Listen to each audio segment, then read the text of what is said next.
Now, a ban that the government says is so important, it's the moral equivalent of war. And in fact, the government calls it a war, the war on drugs. We're in our 40th year of this war. How's it working out for us? Drug use hasn't changed much. 19 million Americans have used some illegal drug last month, they say. Dealers still murder each other and bystanders. SWAT teams break into people's homes. You know, there are more than 100 such raids in America now every day. The drug war is the reason we lock up a higher percentage of our citizens than any other country, more than Russia, Rwanda, Cuba. But it's worth it, say conservatives, like Ann Coulter, which depresses the heck out of me because you're so smart. Why don't you get the folly of this drug war? I have one statement for you, the welfare state.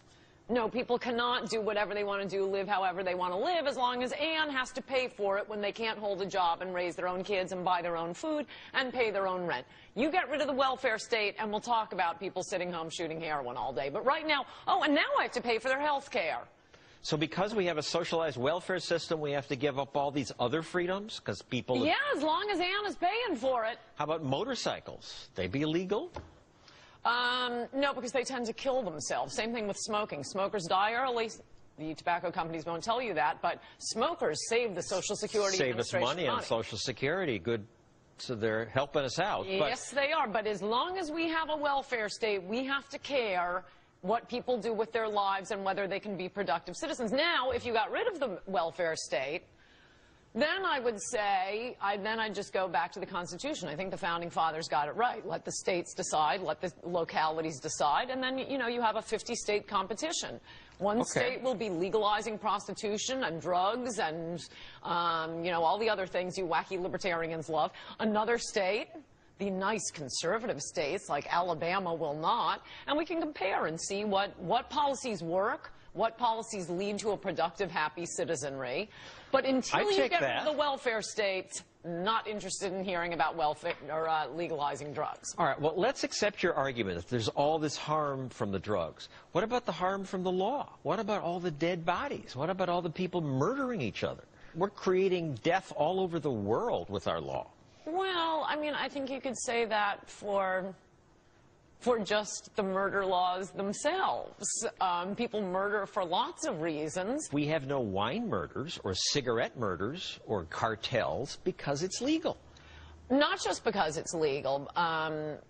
I think there is a... Now we're living in the wacky libertarian fantasy world of no welfare state. No welfare. Let's assume no welfare state. So we're moving to that, and... Let's have no welfare state, but yes, let's assume. we agree on that. Okay. We're assuming that. Now, I would want to see the results of Alabama versus California. I'm guessing that they would have different laws on the moral, social issues. I would want to take a look at that, and I'd have an open mind, but I do think there is a difference between drugs and alcohol. People can drink wine over dinner without getting drunk. Smoking, certainly. People smoke and stay up all night working. A lot of work gets done on tobacco, whereas drugs are pretty much specifically just to get high. It's not, I'm enjoying a lot of people the smell drink of this to get high. Yeah, but that's more of a subsidiary point. But you think most people drink for the taste, not to get high? I admit, I drink to get a little buzz. No, a lot of people drink wine with dinner without getting drunk. A lot of people do, but a lot of people drink to get high. We don't try to ban it. I mean, isn't getting high, altering your consciousness, part of freedom? People want to do that? The other difference between alcohol and drugs, for one thing, I do think there's a difference that one is pretty much exclusively get high. The other one is... I like a gin and tonic, or I'm having wine with dinner, and maybe you get a little bit of a buzz. But the other thing is you want to have a few things that are illegal that aren't that harmful, you know, because if Daddy's smoking pot with them at the Little League game, then they're going to have to do something much harder just to defy Mommy and Daddy. But no, right now we do still have a stigma attached to illegal drugs, and we ought to be, I'm just saying we ought to be very careful before removing that stigma because it's very hard to go back, as the country found out with Prohibition. And by the way, during Prohibition, all of the alcohol-related diseases, accidents, murders, homicides did go down substantially. Murder Cirrhosis went up. of the liver. Maybe cirrhosis of the liver went down, but murder went Accidents up related sharply. to alcohol? Murder went way up. We have a graph of murder. I don't believe that. Here's the murder rate. How about Holland? You talk about the stigma. Holland decriminalized marijuana. Are all the kids smoking in Holland? A lot of American kids are. A lot of people go there to smoke. But what about the Dutch kids? I don't think we think of Holland as an economic or military powerhouse. I don't think we want to set that as our standard. And by the way, they're lovely people. And for the record, 17% of Americans say they've smoked marijuana, 5% of the Dutch. So despite legalization, it's less popular. I mean, you can't be saying that if you legalize something, fewer people will do it. If you legalize something, more people will do it. That's what happened in Holland. They took the sexiness out of the illegal. No, that's a crazy theory. The theory is it's a different populace. It's a different population. Obviously, it went up after legalization, and then it went down with that population. Sure, it's all legal. People tried it. Okay, this isn't Nirvana. No, that is one then theory, but I don't believe it. I think generally, not generally, an iron law of economics is you make something illegal, you get less of it. You subsidize it, you get more of it.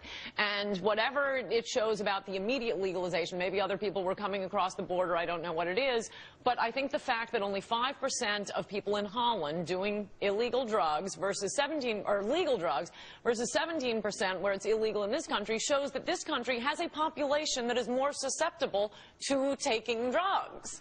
Could be, and having it be illegal, see, it hasn't deterred these 17%. Yes, it has. I mean, that's like saying the murder laws haven't deterred people. How many murders would occur if it wasn't illegal? You can't say because we have zero incidents of something that a law making it illegal has not reduced its incidence. How about the hypocrisy? You have Bush, Obama admitting they've used these drugs, Sarah Palin, and we want to lock up other people who do it?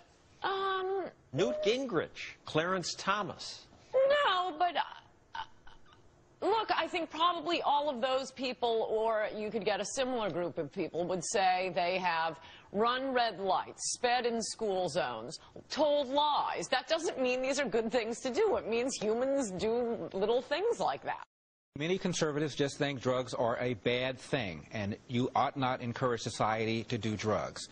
That's where I think Ann Coulter is coming from. You could have argued it on a utilitarian ground. On the one hand, yes, some people are going to do drugs who don't do them right now if they're legal. On the other hand, crime will very likely go down because about 50% of all crime is directly or indirectly related to people robbing and maiming and stealing in order to support their habit. A drug would probably be no more than a package of cigarettes were it to be made legal. You could talk about the damage it does to our criminal justice system, the corruption. Stick with that. You're right. It would be cheap, the drugs. So wouldn't many more people use?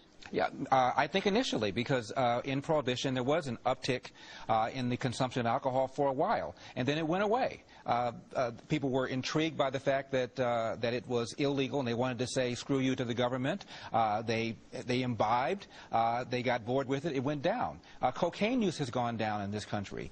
Crack use has gone down in this country. After people find out the harmful effects of it, pretty much they self-correct. David You could say all those things to her, and it wouldn't make any difference because she's a woman with an Ivy League law degree who clerked for a federal judge who cannot think logically about this issue. She said, for instance, well, what about the welfare state? People use drugs, they lie around their house, we're going to have to pay for them. Well, that's a fair point. That's also true of alcohol. Plenty of people mess up their lives with alcohol. Should we say alcohol's illegal until we get rid of the welfare state? But there's a larger issue here, and the larger issue here is one of freedom. It's my body. And once you start telling me that I can't do what I want with my body in terms of drugs, why can't you tell me that I should exercise 3 or 4 times a week? Why can't you tell me that I should eat fruits and vegetables? Why can't you tell me I should read Shakespeare instead of reading the kind of literature that I like to read? Why can't you tell me that I'm watching too much television? The welfare state argument extends to everything. There are lots of things that we do that are harmful. You will never convince Ann Coulter or Bill Riley or Sean Hannity because the conservatism is a fundamentally illogical, inconsistent perspective. It babbles on about individual responsibility, fiscal responsibility, and all that, and yet they want to impose a certain view on everyone. It doesn't believe in freedom despite its rhetoric.